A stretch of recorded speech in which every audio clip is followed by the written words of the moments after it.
My Hebrew brothers and sisters, the 12 tribes of Israel scattered all over the earth. Welcome back. This is your YAHUAH'S Ben Uriah Israel, and we just want to take this moment to thank you for your subscriptions, thank you for your likes, thank you for your comments, and most of all, thank you for your prayers. In this session, I'm going to share with you a little bit about my awakening.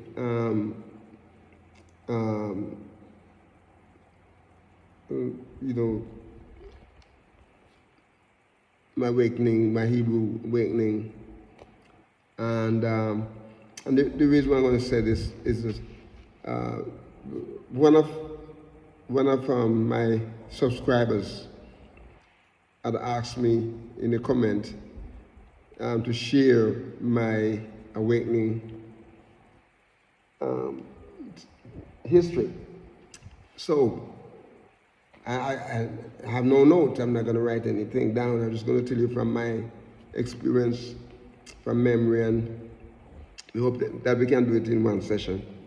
Okay, but I was born into a home where my mom and my dad, were practicing.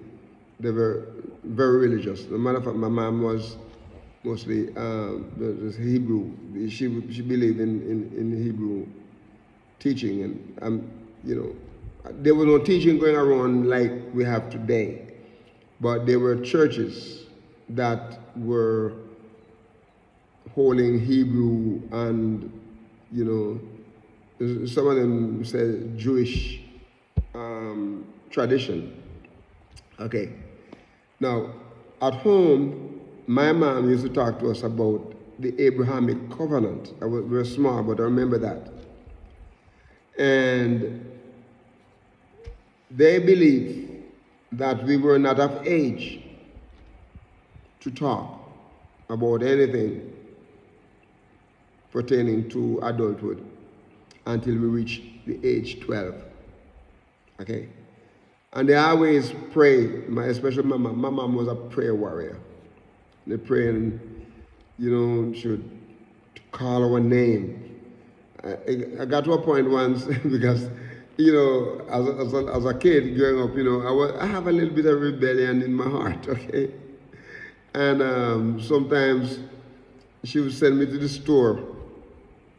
And instead of going straight to the store, I would stop on the way. And, we used to play like a marble. And sometimes we see the guys playing cricket, and we stop and try to, participate a little bit. So when we get back home, sometimes we're late, and she's waiting for the stuff that she asked us to go buy. Sometimes it's for dinner and so on. But anyway, I got a lot of chastisement for that too. But I remember growing up, and she's always telling us that we have to pray and ask Jesus to come into our heart. Because at the time, she did not use the word Yahuwah and so on. Sometimes, the word Yahweh, they use the word Yahweh, but they never use Yeshua. And so it's just mostly, even though they said they were Israelite and Hebrew, but she used to talk about us being Israelite. We know that from early age, we know that we were Israelite, okay? And she used to talk to us, and she used to tell us not to act like the other kids, because some of the kids were as I look back in my early age, and my friends, they basically were rebellious too, and they have the ways of the Gentiles.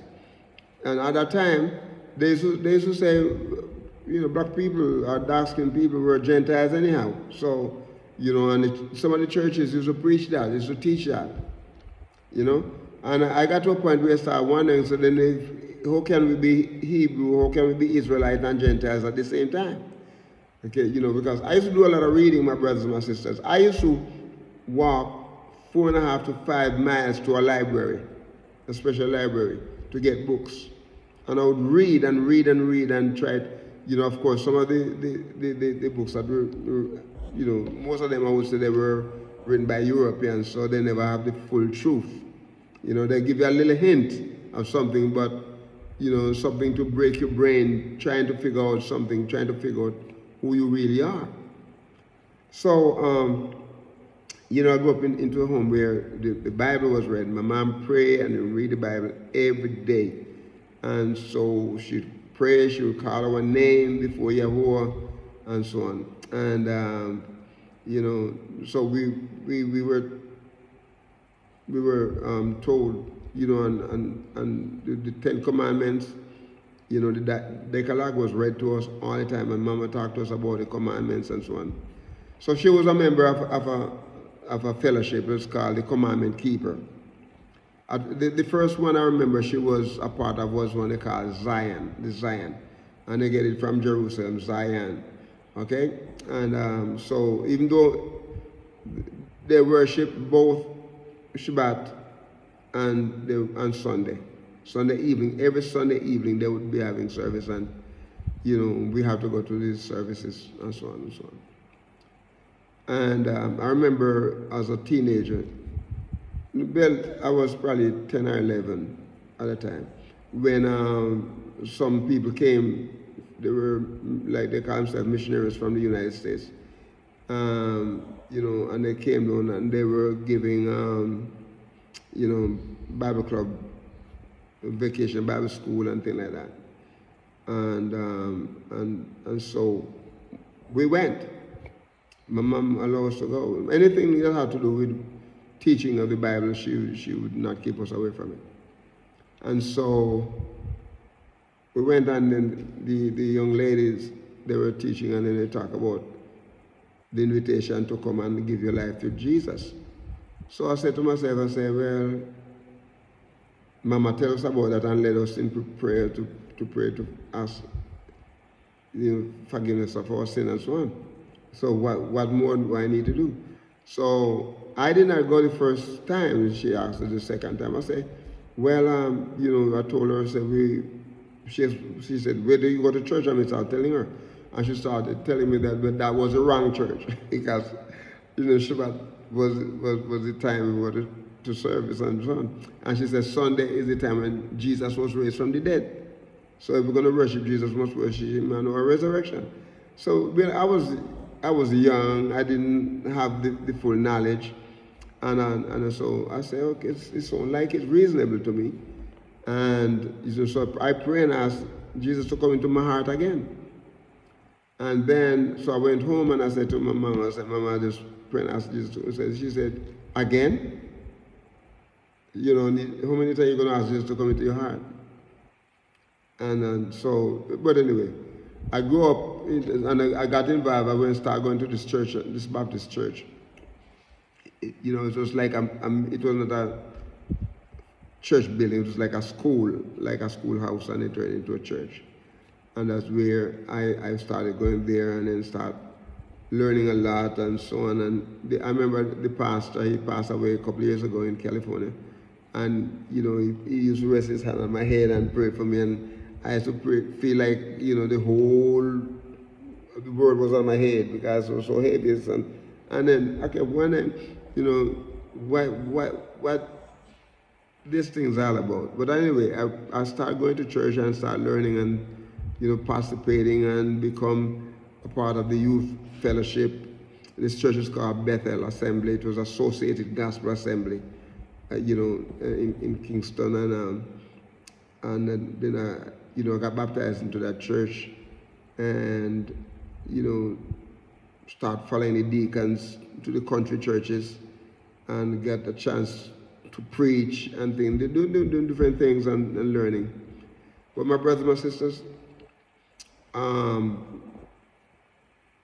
there's still something going on in me where even though I was a part of that worship and going, whenever time I hear the scripture read, I'll be very keen in listening, and I sometimes I would question the pastor or the Bible teacher. Sometimes they used to call me a rebel because I never totally believed.